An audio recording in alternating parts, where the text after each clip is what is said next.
rigorous. Oric run you through the hoops with, are you at Oric or, no, you're under council, so you're a different model. There's a few different models, but this is, in my experience anyway, with all of the arts centres we have in our network and all the others across Australia, an independent arts centre is able to go the way the people of that arts centre want it to. If you're under a council, you're under bylaws and different sorts of agendas that aren't necessarily about the artists. However, that's not always the case. It can be various, yeah. Do you want to talk about that now? Yeah. Because Daryl, Yarrabah is under a council, an Indigenous council. Just with Oric, there's another way if you can afford it to go mainstream and get it get registered under the Corporations Act, under under the Companies Act, and you've got more autonomy there for your organisations. Oric once upon a time was very stringent back to Indigenous organisations, and it was very paternalistic. They've changed a bit over the years now, where they're in helping with governance and things. But if you can afford to engage a solicitor to incorporate you, you should really look at the Companies Act. That in itself will have you trading outside of Queensland as well, which will allow you to trade outside of Queensland. It'll give you a bit more autonomy within your own organisations as well. Yarrabah itself is under the council, which I believe is a strong step for us because we've got the resources behind us of the bureaucracy. Sometimes it's annoying with all the red tape, but the red tape does come with its benefits as well. But just starting off community-based organisations, if you have got the ability to engage a solicitor to help you along the lines, that's probably the smarter move than to work with Oric. I hope there's no Oric people here. Yeah, look, I agree with you there. And there's a third way too, which I was just going to introduce, which many of the arts centres pump around under this, just the incorporated associations, so the Queensland associations, and that just less rigorous reporting. As Daryl said, yeah, Oric can be a little bit patronising and bit controlling.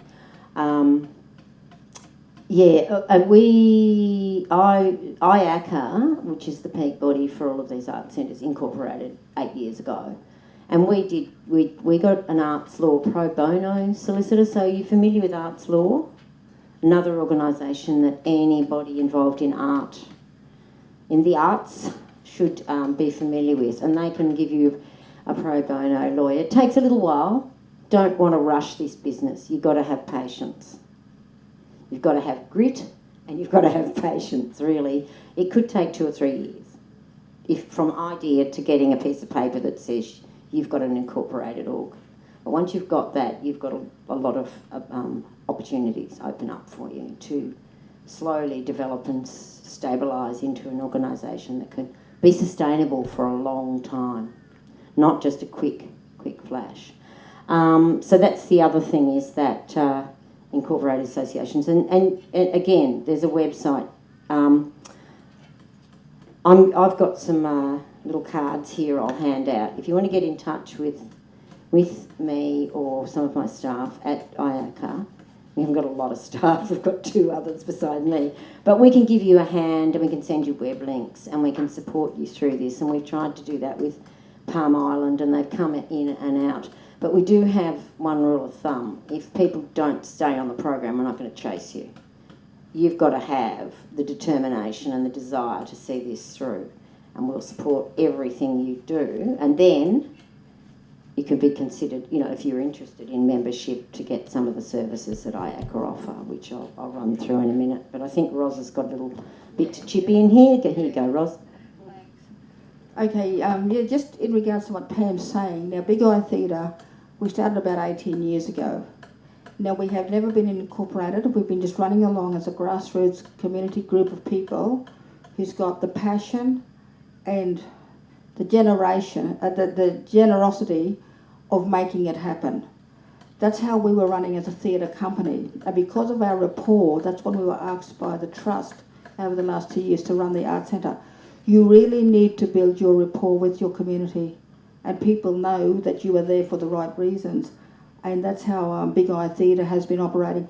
We have hosted 12 or 13 Survival Day events and festivals. We do all of that. We run our own art awards. So we've made it all happen. We generate our own income without, not so much, I suppose, being answerable to government bodies and funding bodies, but we make it happen with whatever dollars we generate. We've just finished with our group. We took 25 people out to the Winton Outback Festival. We and of course Wayne and Paula was part of that. We went out there and done 20 workshops, all different kinds of workshops. So it's just that people power to make it happen. That's how we make it happen, and we generate our own dollars. We are finally getting other community groups and organisations to sponsor, donate and fund and help us. Again, it goes back to see that you're the real thing, you're there for the right reasons. Not just to put a bum on a seat, to be a director in an organisation, or just to big-note yourself, really. You've got to be there for those right reasons, and that's what we in Townsville, and again, it's only a handful of us, but it's a good handful. We're a strong group that can really sort of keep going with this. But I tell you what, this year's been busy for us. After this little trip here, I know I'm going to go back and have a bit of a rest. But look, it's great. Again, we've done it without being incorporated, and we just make it happen. So be passionate with what you do. Thank you. Yeah, look, an art space can function in your garage, in your house, anywhere. You can do anything. But it depends if you want, I guess, an income. And part of our vision that I put up, the word enterprise, that's a social enterprise. So there's money involved. That's what it's about. And the Indigenous visual art industry is an $11 billion industry. It is massive. Everyone, including artists, of course, want to see that money coming to them. And it's an elite world, it's a complex world beyond the actual physical making of the work. And the making of the work is very important, and the cultural and the human and the relationships. It's important in every organisation. But I guess the government will support the improvement in incomes and economic outcomes for Indigenous people in funding that operation to see that happen. So, you know, it really, look, you don't have to do it that way. That's just an accepted methodology, an accepted method in Australia. It's how art centres, there's over 100 of them across the country, and those of you that went to the funding session this morning would have seen a bit of how that works. But the federal government funds over 100, and all the peak bodies, there's 5 peak bodies. So it's quite a big story. There's a lot of money going in to support big outcomes for Indigenous artists. A lot of those art centres have dance groups attached. And of course, community development, health, well-being all go with that. But it has that social enterprise component. That means there's, you know, all art that's sold, some goes back into the community to develop the art centre better and the community better. Big art centres like Buku in Yirrkala pull in $4 million a year. Money goes into the school, the health centre, everything. It goes beyond just the art centre. The entire community, the children, the old people, everyone in between benefits. So, yeah, it's a white fella model, really. But, you know, money is the currency of this country, whether you're black or white. It doesn't matter, and that's how you feed your children and put a roof over your head. So, you know, this is a way people can have, culture as well as an income. And, it's given a lot of pleasure and happiness. But it doesn't have to be. Like, if somebody just wants a little, or a big, but non-profit making thing go along, that's cool too. You know, nobody's making anyone do it. This is just the way we run the show. And, you know, it does give people a lot of non-tangible sort of benefits in terms of self-esteem, being regarded highly in their careers is a really good feeling for any human being, a really good feeling and a really good health benefit, mental health and physical health. So having your work, you know, in a major institution, in a big exhibition, overseas, nationally in the big capital cities, can, you know, it's very, you know, it's proud. It's very proud. You know, people feel very proud. So, yeah, that's kind of the pitch we come from. But there's many ways to, you know, do the job. Pass it over.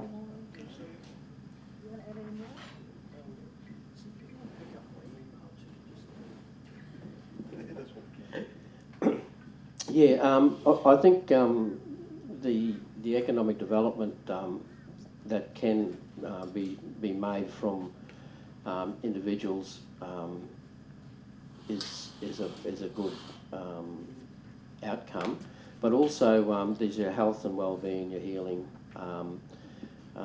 aspect of setting up an art centre or a cultural arts centre. If you can capitalise on passing trade to for your art sales, that generates income back within what I call you know, putting food on the table for your family. But it also has got a healing element as well. Yarrabah itself is probably luckier than most of the remote art centres where we're close to Cairns, where we can capitalise on a tourism stream. It's a slow process.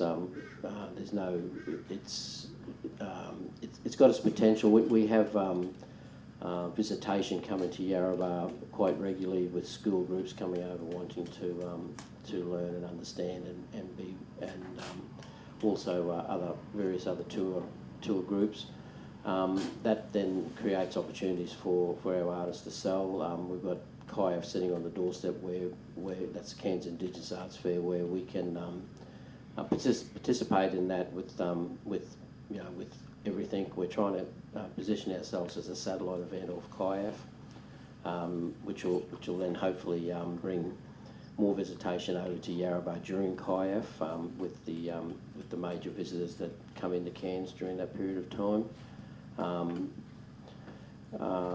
Yeah, so it's if you can, you know, sort of think of it as a journey for an artist to come through, as a hobbyist leading through to a emerging artist, through to a fine art artist who is well renowned around Australia. There's plenty of artists that aren't part of an art centre and they've got artworks in national galleries around Australia. So individuals, cooperatives, that is another form of banding together, because it's always good to have safety in numbers, and it's also good to have people that you can create a network with or get guidance from. As Pam said, there's a lot of support on the way. There's big bodies like Indigenous Arts Centre Alliance. Then you've got your legal groups around Australia. Arts Law have got a special component within their organisation called Artists in the Black. Arts Law is basically like a union for artists. They will go in and advocate and provide free legal advice where possible to if you feel like you've been taken advantage of. That they're there. Then there's the Indigenous Code of Conduct, who champion the fake art. So they're ensuring that there is our own playing field out there, and there's not fake art being brought in from overseas. So there are these major bodies that are there, and they're all supported by the Australian government and Queensland government, of course. to help copyright agencies and the like if you're into writing and that music. So there are APRA, there are all those sort of peak mainstream bodies who are also out there to help and support our industry. You want to work? Okay, just in saying that though, and I mean, you know, we talk about that it's millions and millions of dollars is in Aboriginal Torres Strait Islander art and culture, but a lot of our artists in towns are still they devalue themselves with their art. And what I had, and that's exactly right, and what I had done there with the art centre that we had at Stockland, because my husband and I, we've been doing markets in Townsville for 20 years, selling at Cotters markets. I ran the art gallery in Fitzroy Crossing in the Kimberleys for about 5 years, and just weighing up of how art is sold over there and how art is sold in Townsville. A lot of our artists will bring a painting into me and they will say, well, sis, which way, this one, $90 or $60? And I'll look at that work and it's an amazing piece of work. And so what I've done with their work is I've trialled and tested the pricing of their work, and it will sell. Because we had great foot traffic in the shopping centre at Stockland, their art was selling. We were selling pieces in there up to $6,000, $5,000 a piece. And it was really lifting our artist. Before you create art centres, you have to have your artists and your cultural practitioners. And that is so important. You can't just build something and have a centre and nobody supplying the items. So what we had done then, and over the last 12 months, we've lifted the profile of our artist, and for them to value themselves, and that's part of the healing, to value themselves with their art. So creating that art centre. Like in Townsville, I've used empty shops. I've used an old church hall for dance practice, for rehearsals, for Big Eye Theatre. We use whatever space that we can get our hands on at the moment.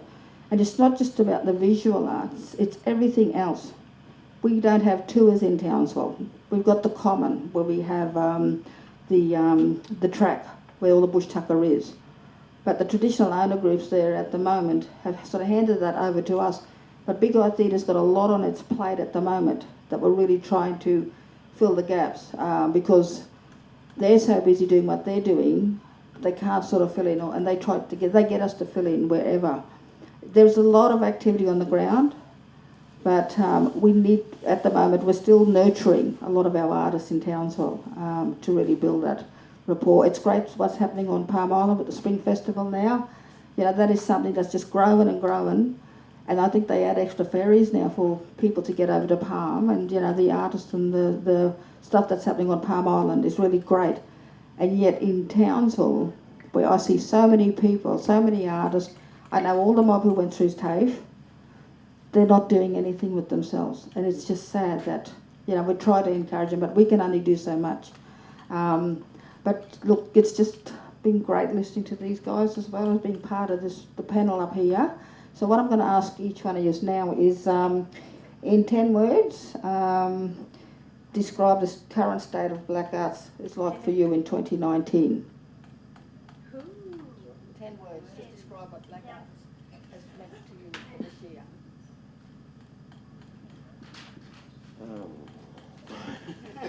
On the spot question.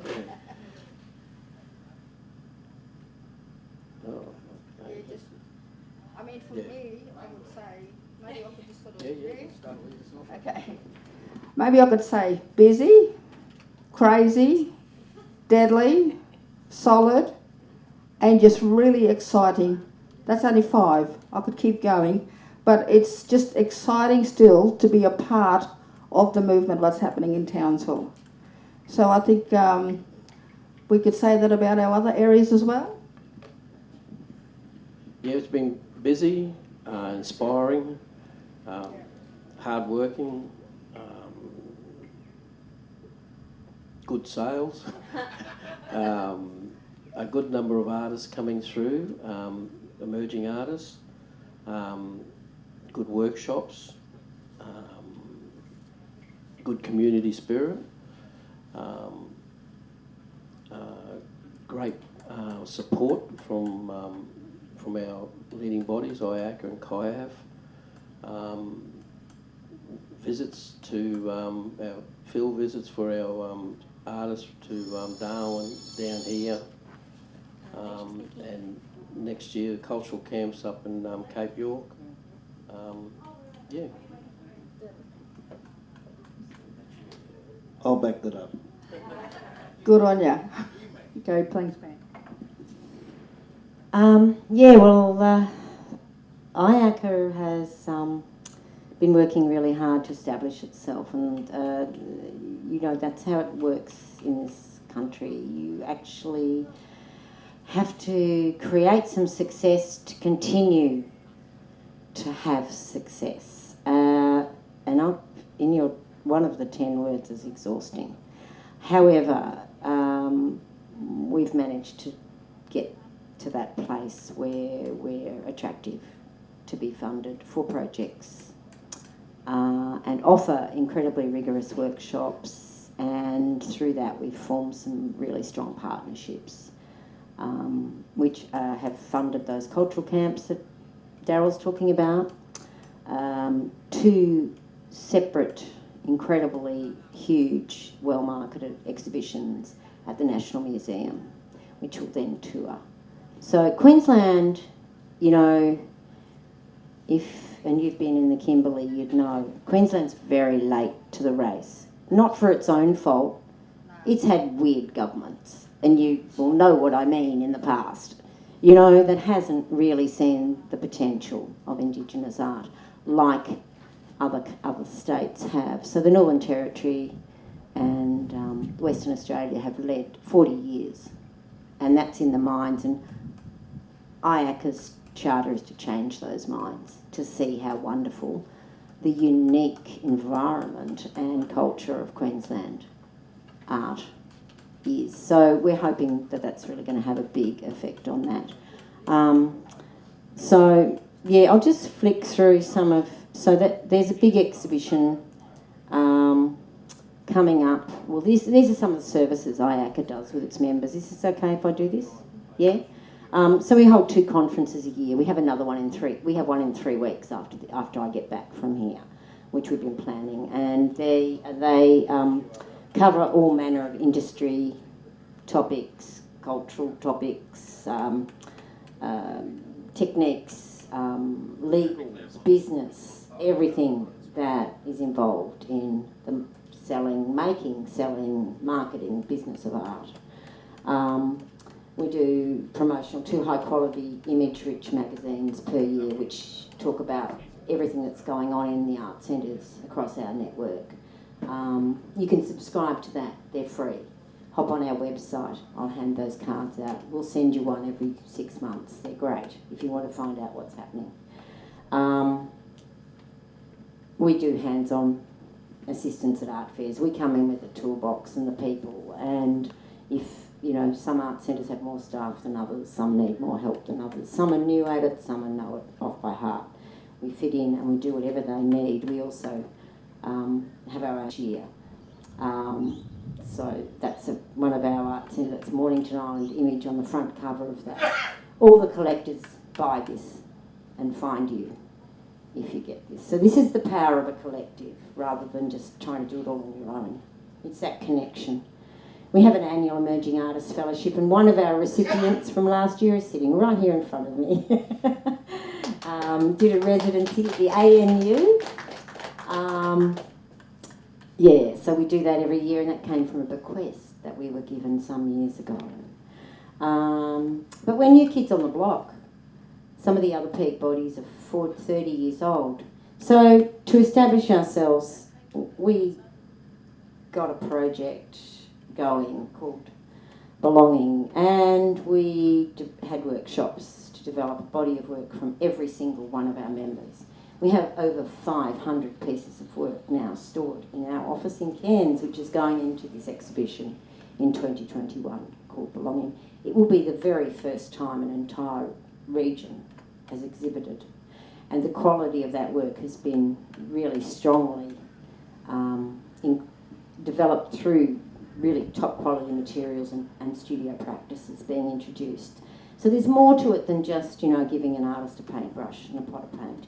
There's actually, you know, really developing skills year upon year, time, you know, like anything. And a musician doesn't become brilliant the minute they pick up their guitar. They have to practice and practice, and it's the same with visual arts or any art, dance, any of them.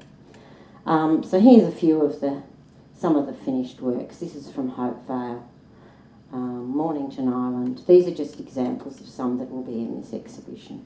Lockhart River, Pomperau.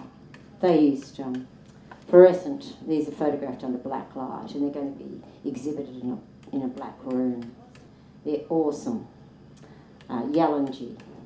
We're coming up to Yarrabah in a minute.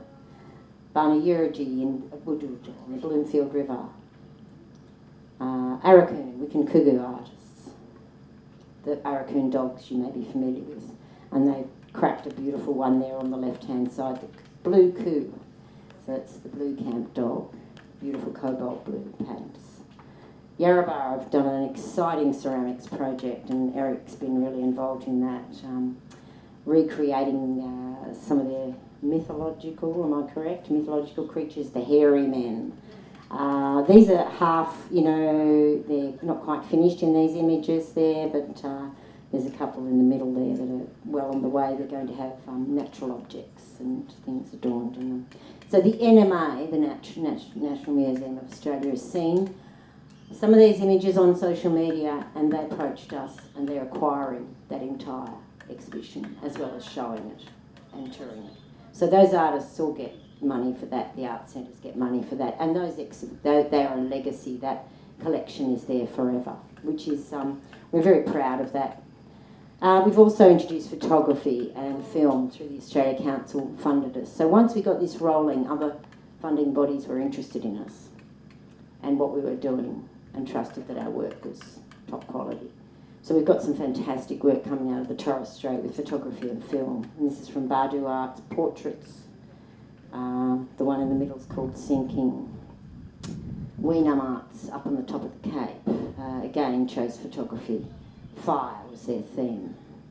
Mapoon, and you may be familiar with the burning of that community. Midnight Oil did a song about the beds burning, which was the government burning that community down to get the minerals underneath and moving everyone on, and they've represented that through their photography. Very moving stuff. We have a website. Everything that I've talked about is there. Have a look on it. Subscribe to the newsletter if you'd like. And I'm going to put Daryl's beautiful videos on now that he's in them. Yeah, yep. So that's the end of my bit. Please feel free to come and chat if you want a hand. We're really happy to support emerging and people who desire to emerge as an art centre. And I know the Gold Coast, we've been talking with them for quite a while, and you know, people come on and off and they get busy and they do other things, so it takes time. But we're really happy to work with you in any way we can and expand our membership. An airfare from Brisbane to Cairns for a conference is far cheaper than an airfare from almost any one of our communities. It's more expensive to fly from the Torres Strait to Cairns than it is to go to Paris. So being in Brisbane doesn't mean that the Indigenous Arts Centre Alliance can't be your peak body. We're remote to everybody. We don't see all of our members every day at all, but we have these 2 functions a year and we see each other at the art fairs. So we keep in touch via email and phone calls. Daryl's Art Centre is the closest, and they're 45 minutes, and we can drive there and back in a day. That one and Yalanji at Mossman Gorge are the 2 close ones. Everyone else is overnight, and usually an airfare or a long distance in a car. So that's who we are. That's if you're keen on that kind of idea and that connection with national networks. IACA, I'm represented on those 2 boards that Daryl talked about, the Indigenous Art Code, which is, you know, keeping it ethical. There's heaps of carpetbaggers out there. It's alive and well. It hasn't been fixed. It's a constant battle. People ripping people off. So art centres are ethical. That's a place for artists to sell ethically, get their fair share of the money.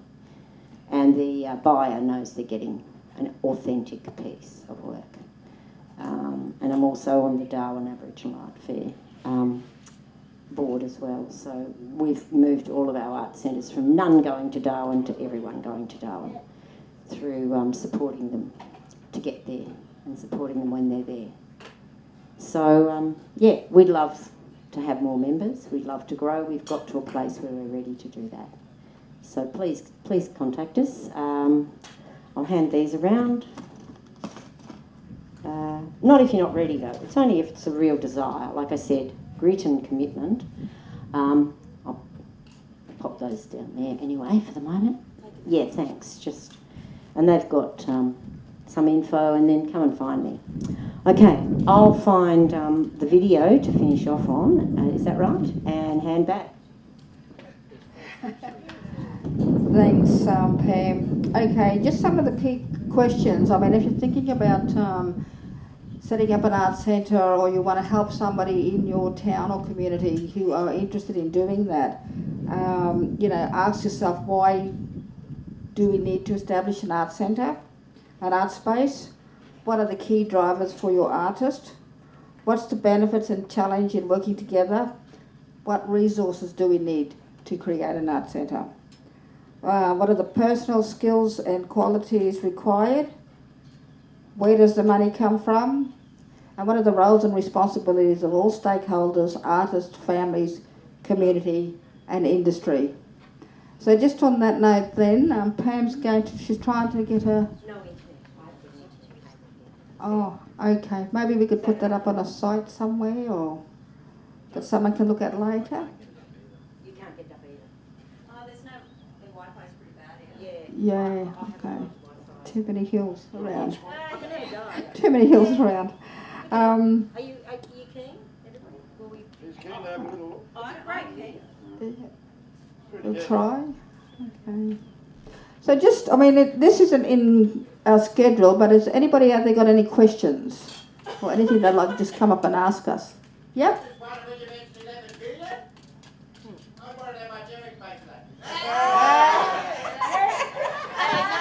He's hiding. He's got Rolls Royce parked around the back. That's why you're very quiet sitting here, not saying a word. When they said 11 billion, I was saying, I better keep my mouth shut. But yeah, look, as Pam said, she said, when I come back from the Kimberleys, I used to go over there. I've stayed home now for 2 years, but I'd go over there 6 months of the year and come back home 6 months. And my first thing when I come home to Townsville was, where's everyone? It's like our town is sleeping. How do we take ourselves up to this level? Yes? The Queensland Museum Cultural Centre used to be right in the middle of the Reef HQ, the aquarium and Cultural Centre, and then we had the museum. Now, the way the centre was run there before, they didn't open the doors up for people to come through. You only had to go through the retail shop and then into the interpretive gallery.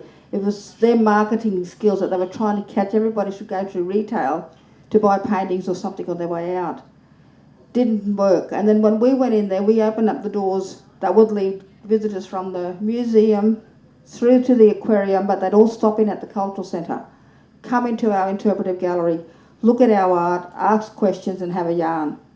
That was the way that it should have been done in the 10, 15 years that it was open. And it was like a back street shop that you had to go through a little tiny door to get into the centre. So it's just a matter of how and where your location is as well to be successful. But I feel quite good that we're really are moving forward in Townsville. We have right people doing good stuff, but it's still a long, hard road for us. So we do have the Save the Cultural Centre Facebook page, Cultural Arts Centre Facebook page and Big Eye Theatre Facebook page. So yeah, just to keep in touch with what's happening with the art space that we had in Townsville. That's what we've got. No worries. Have we got a video? But it's just once we get the videos going, but it's going to be a wrap-up time, and I'm not too sure where I'm involved in this next part, but it's about coming back from 2:30 to 4:30 for a workshop to organise space suitable for working tables. Tables are required for Warrabinda. They put instructions for these guys in here. Oh, have they? I'm trying to find it. Thanks, Alicia. That's okay, Ross. That was. So, I if think I I could got just extend the idea was, if anyone wants to actually sit and talk around the independent art space, that we could do that. Whether you want to help us with that and asking those questions, we can write down stuff. Or if people would prefer just to whatever, that's up to you lot. But if you want to do it, I'm going to change the tables around so we can have an active workspace. But if you just prefer to chill out, then you can do that and if people can have a rest. But we've also got our... Yep. So, are people interested in doing some of this workshop planning? And if you're not, I'm not offended. If not, we're just floating around. If you want to come and ask a question or just chat to us about where we are at, or are there other ways of doing things, or how did we make this work, or why didn't it work? Well, I'll be just floating around here for a little bit. So, Thank you. any of you other guys, yeah? Any questions? Yeah. I'll just linger longer outside there. Okay. Yep. How and why do you want to establish an art space? What are the key drivers for your artist? What is the benefits and the challenge in working together? The resources, what resources do we need? What are your personal skills, qualities required to run an art centre? And where does your money come from? And what are the roles and responsibilities of stakeholders, artists, family, community and industry? I think that they are really great sort of things to think about in setting up an art centre. When the art centre, it was the cultural centre. We did change it because we knew cultural centre was no more fashionable, so we changed it to cultural arts centre. But in the meantime, when that one closed, I said to my daughter, I said, listen, we got nowhere to sell blackfella art in this town. As big as Townsville is, 130,000 people. We got nowhere where blackfella art can be sold. So she renovated underneath her house and created this little rustic gallery. She's had garden parties, she's had functions there, she's had different activities there. So we filled the gap with that. So until we move into the art space in the city, that's where we're going to be operating out of for now, because we still got to keep it going, make it happen. But ask yourself those questions as well. Why is there a need? It is bread and butter money for our people, selling art and showcasing our stuff as well. But it's creating and keeping our culture alive. It's keeping those practices going. Thank you very much, but yeah, we're here and around for question time if you want to nail us to the corner somewhere. Number one here. Thanks, guys, for listening to us. Thank you.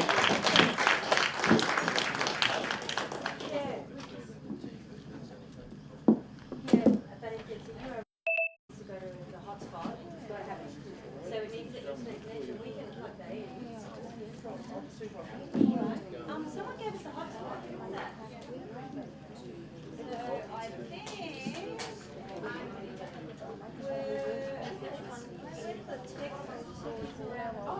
the girls are up on there.